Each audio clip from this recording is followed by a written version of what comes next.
Hi, I'm Tim, welcome to the Restoration Couple. Believe it or not, we're back on the garage conversion project, which we were meant to finish a year ago. So stick around and I'll show you how I turn this into this.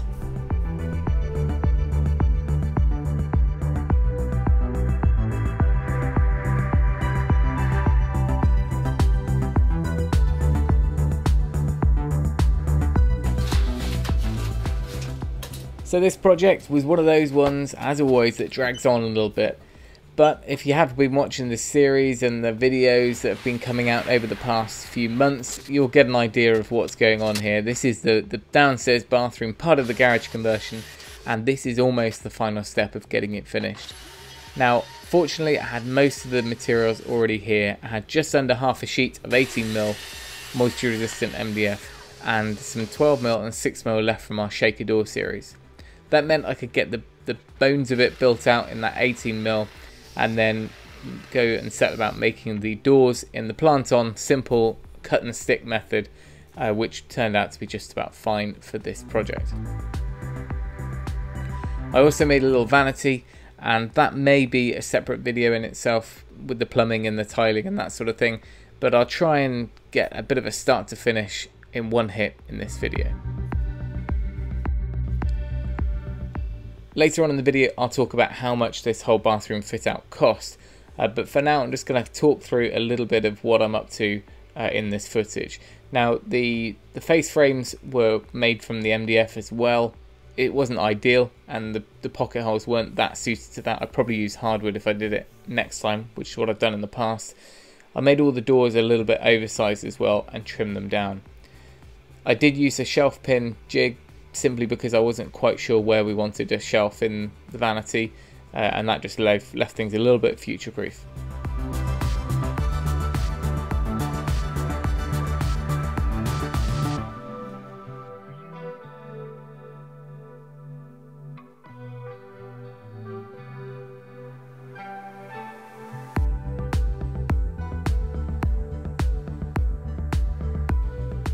Just before I started spraying, I decided to put the round over on like I'd done on the previous doors. I did it in the round table just for a little bit more control, but really this could be done handheld as well, and that just put a little smooth round over on all the front sides. I then got ready to paint. The first 2-3 coats were all done outside, windy day, not ideal, but actually it's fine, things dry quickly, and only the final coat did I then bring back in to dry in the workshop. Now, this project really did drag on over several weeks, and I ended up with 10-12 hours of footage, but I've decided, rather than a huge mega series, to just do a start to finish all in video on this. And yes, there'll be questions and bits I don't cover, so there is potential for a follow-up if needed.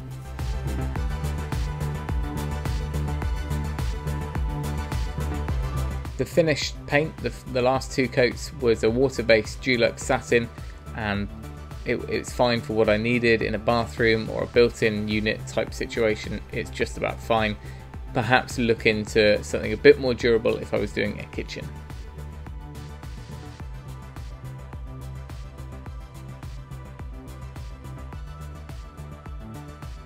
Do you want some handprints on that? Really cute little footprints, just like To get MDF doors or just MDF infill panels looking completely perfect with no hint of it being MDF takes a lot of work, and I'm not there yet. After the 4th coat, I called it quits. It's good enough. It's good enough.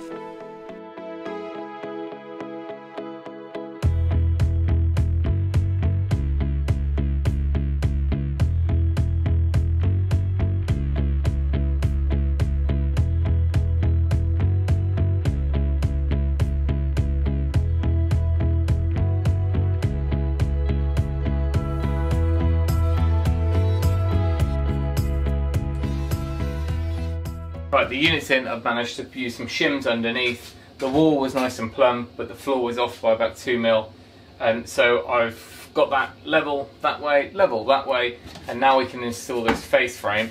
I want to get all this side done before I look at the other side, because this is a nice square box, and everything else can be kind of referenced off that. But next job, simple stuff, find the studs. But actually, if you don't have a fancy stud finder, go primitive like me, and a fridge magnet, or this one is actually a stud finder magnet. It's just simply a strong magnet, and you can just hold that over, and providing you've used screws in your stud work, then we should be able to find one screw, and then providing your studs are vertical and plumb, then you can just run a line down and work out roughly where things are.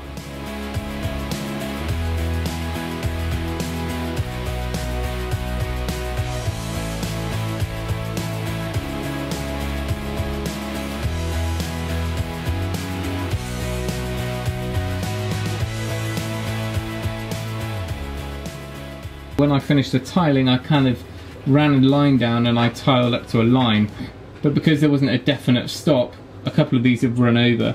And you can see this tile here is kind of getting in the way. I mean, it's pretty close, but if I hold it up tight, I was hoping a simple bead of silicone down there would finish it off nicely. Just need to take a slither off this one.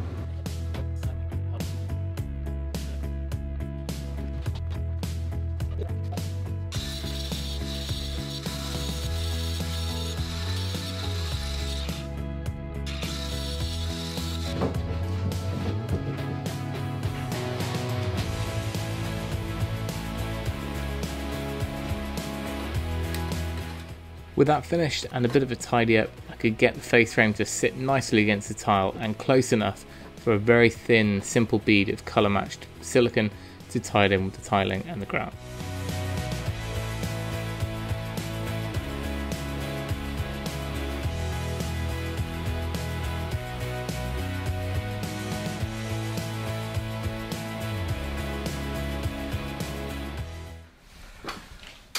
Right, another day and not a lot done yet. Let me show you how I'm getting on in the bathroom, because we need to start drilling and getting all these doors ready to hang. Where the face frame joins the side panel, there's obviously a small gap which needs to be made good. So I might just mask 1 millimetre onto the panel, because the panel's spotless, so I don't want to touch that. And then I can just roll this end. These two tall doors are ready to fit. Now all the hardware is coming tomorrow, but unfortunately I'm going to have an issue with the hinges. Now what these require is to block them off the side panel so that they're flush. So we're good on all of the other doors apart from the top hinge here. I can get 2 in below the boiler, but I need a top hinge. And even if I tucked it in there by taking the front off the boiler to put it on, it's still going to foul on the side there. Therefore, I bought enough standard chrome butt hinges to do the cabinets that way, but I'm just a little bit concerned. There's no adjustability in these really, and if I don't get it spot on, things are going to look, you know, out of place. When you're doing an inset door, you haven't got much room for error, and I'm not sure my cabinetry is up to it quite yet. As tempting as it is, and this would get around the idea of, you know, the problem with the boiler, I'm not sure this is the answer. Also, we would have to be going into the side of MDF. Even with enough pilot holes and drilling, I'm not sure if I just trust those in there over, you know, a proper cup fixing in the back is going to be much more suitable for these MDF doors. So tools to come off and clear off. This section here is going to have an oak worktop, and that's what I'm going to cut now. This large sink here produced this offcut of oak, and as tempting as it is to make one massive cheese board, this is ready to go.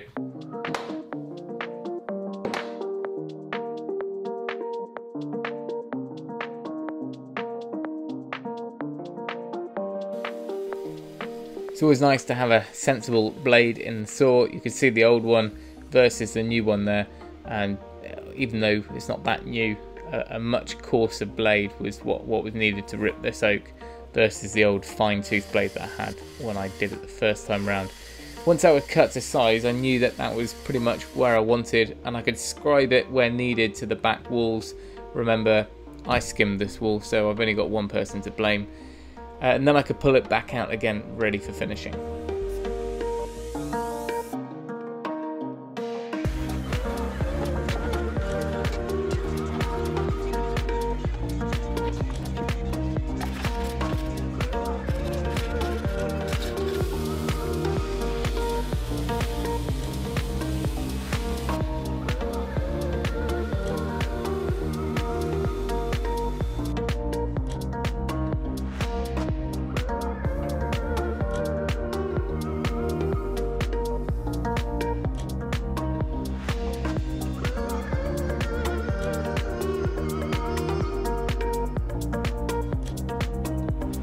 Fortunately, this sink cutout already had one coat of Osmo on there from the previous time, so I gave it another 2 coats to finish. Simple stuff, just polyX oil satin as usual, as you all know, and that was adequate for what I needed. Nice and waterproof, pretty durable as well, and really nice to apply.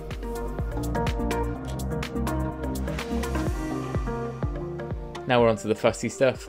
I made these little plinth sort of riser blocks for the hinges to bring it out to the same depth as the face frame. There's all sorts of routes to go here, but really I wanted to use these adjustable hinges, so I had a nice even shadow gap all the way around. There were a couple of places where I made that work in a different way.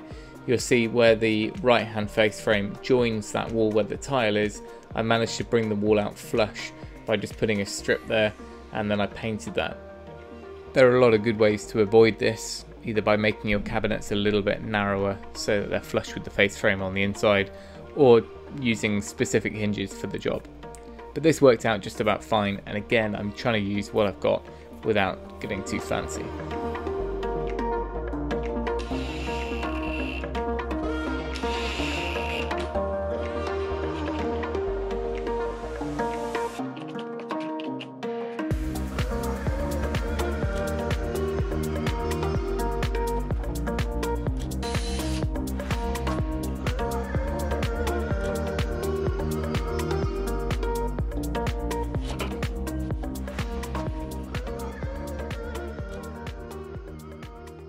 I'm now thinking maybe I can still use one of these hinges on a block of timber, but take the mounting plate off and possibly even deconstruct this hinge slightly to get rid of the clip mechanism. It would have to be very precise, I wouldn't get that movement option. I think I'll see if I can take it off the front of the boiler and then see what I've got to play with. And with a lot of fussing and a few test fits, I finally pulled it off and managed to fit that half a hinge, and it just about works perfect.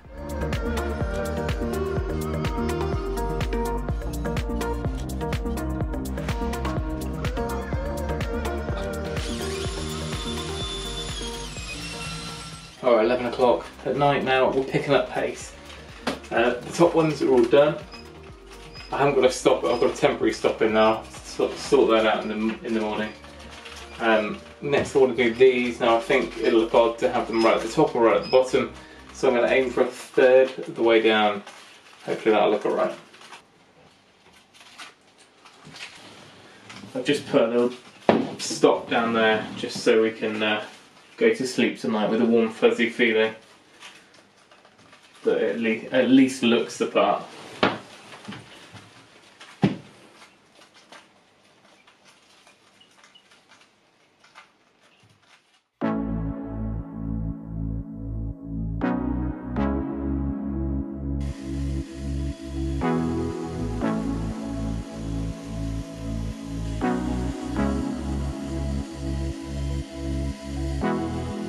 Things have moved a bit, so with a bit of fine tuning, the worktop resealed, I could get that slotted in and ready for tiling. With the obligatory stroke of the wood. Then one of the last jobs was to make a simple blank plate with a hole ready for our extractor fan. Again, this is a fan that I bought a couple of years ago for the other bathroom, never used it, so I'm trying to use it up in here. There's pretty ways to go, but it worked out just about fine.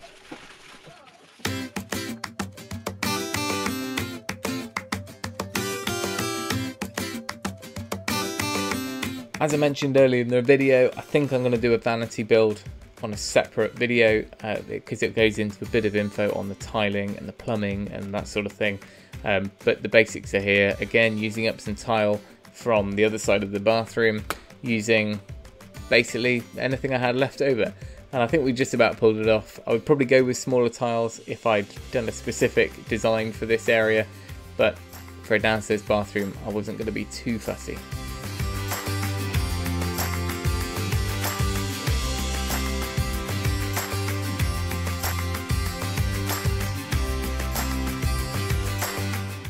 A little bit of fussing around with the plumbing, but then we could drop it in place, and with everything lined up, everything connected up, we're just about there.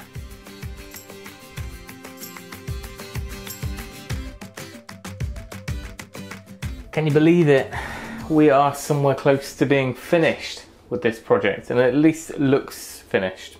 There's a few bits which I'll pick up on in a minute, but before I pick holes in my own work, let me give you a quick run through of some of the highlights, and then we'll follow up in a future video with all the detail. The main objective over this side was to block off that boiler, have a concealed cupboard. This will have a lock on it as well, but also a bit of bonus storage. Now it was tight, we've already got the toilet in place, the boiler was in a fixed place, so I had to work around it, and that's kind of the beauty of building stuff yourself, you can work with it. But what we've ended up with is space on this side, the door opens enough to be practical. We can put some long-term shelves in there. There's storage down the bottom, again, more long-term than anything else. And then we've got plenty of access for the boiler in here. This hinge we just about pulled off, and the gap is almost bang on all the way down. It could move out a little bit, but let's not be fussy. And then up here was a bit of bonus space really. Towels, you know, a couple of shelves in there, and you can't ever have enough storage. This panel here was just to house this. There was a reason for that. That's the only place that it could go through the solid wall. It's not the prettiest vent, but I had it. It's really quiet and efficient, and you know, you learn to just ignore these things. But yes, we could swap it out if we wanted to in the future. Don't mind me sitting on a toilet, but as for the vanity, as I said, this is going to be covered in a separate video because it was its own standalone unit really, and there's a bit of plumbing in there, a bit of tiling in there.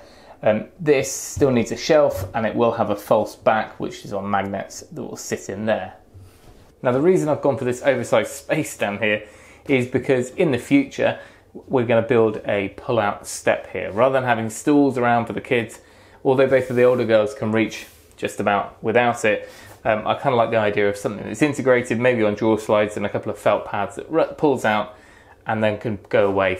For now, we're going to put two little wicker baskets down there to stick flip-flops and that sort of stuff in. I'd like to end on a high, but I should point out a few of the bits that I haven't finished. Up here, for many reasons, which I'll feature in the vanity video, I brought the tiling away from the wall. That will leave us with a little lip up here, so there'll be an oak ledge there. We're also going to look at either building a mirror or sorting out a little cabinet on the wall there. This junction here between tile and face frame, we just about pulled off. It's nice and tight, and I achieved that by making sure there was blocking on the back of the face frame so it's not going anywhere, but I still need to get that colour match silicone to give that little bead a neaten up. Then up top here, for several reasons, mainly because of my measuring and other formalities, I've decided to drop the face frame slightly, and for that reason there's a slight gap at the top, but we'll just make a feature of it, and we'll just run a little bit of kind of scotia or whatever as a bit of a crown moulding type trim up there. But apart from that, I'm not going to be too harsh on myself. I think we just about pulled it off. Now, how much did it cost? Now, as I said at the beginning of the video, this was using up things that I already had. I had half a sheet of 18mm moisture resistant MDF, £20 let's say, and then the other bit of 12mm and 6mm. So we'll round it up. I think there was about £50 worth of sheet materials. The hardware came in at a similar amount. We had the 8 pairs or so of soft close inset hinges, some simple satin knobs. The oak worktop was a bonus simply because it was the offcut from the utility build, but price that how you wish. The basin, well, we had a bit of an issue buying basins, bathroom sinks. This was our third time. Originally we had an 800 wide. We were going to go just sat on the vanity. Decided against that. Then we had a 600, ended up with a really thin, annoying strip either side. Then we realised it's really just a hand wash basin that we need. So we've got this little chap, and I think it was £55. Tap was somewhere near enough to round the whole lot up to £100. But I think that's about it. Bit of glue and a pot of paint, and let's call it £200. So yes, it took a good deal of time and a bit of head scratching, but all good DIY does. I don't know what this would set you back if you were to pay someone to do it, but if you've got the time, a few weekends, and you know roughly what you're going to do, ideally plan it out, design it ahead of time, because I was just winging it. But you know, take the time to get it right, and you can make something that fits your space rather than trying to make your space fit an off-the-shelf item. There's bound to be loads of questions, so stick them down below, and I'll try and do a follow-up video because there's details in this that just seemed too much to go into in this video. But yeah, we'll do a follow-up video, but hope you enjoyed that. If you did, give us a thumbs up. Make sure you subscribe, because we've got everything from this sort of stuff to digging holes and sticking trampolines in the lawn, and whatever it is, hopefully it's fun to watch and you learn something along the way, because we do. Head over and check out our Patreon page. You can support the channel that way. You can also pick up a mug. If I had one, it would be here. And t-shirts will be available soon, I promise. We're just trialing a few more because research is key and I can't make decisions. But thanks for watching. Remember, if you can, do it yourself, and we'll see you next time.